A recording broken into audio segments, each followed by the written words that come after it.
আপনারা যদি সমর্থন দেন,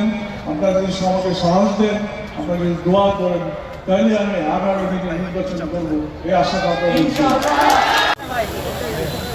139 জন মুক্তিযোদ্ধা এখানে শহীদ হয়েছেন, তাদের স্মরণে আজকে জনসভা সেন্ট্রাল কমান্ড কাউন্সিল থেকে সভাপতি মনে করে মুক্তিযোদ্ধা সংসদে কেন্দ্রীয় কমান্ড কাউন্সিলের পক্ষ থেকে এবং আমার নিজের পক্ষ থেকে আপনাদের আবার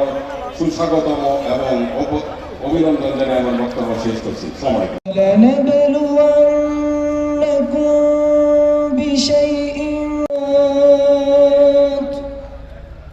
بل أحياء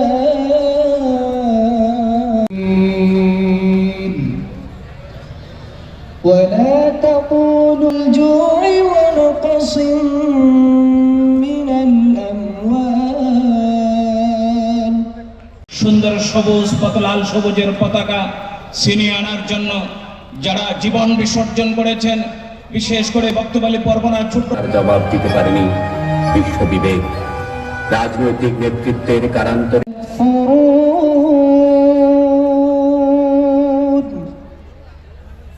সভ্যতা এই বর্বরচিত আচরণের কি কোনো বিচার নয়?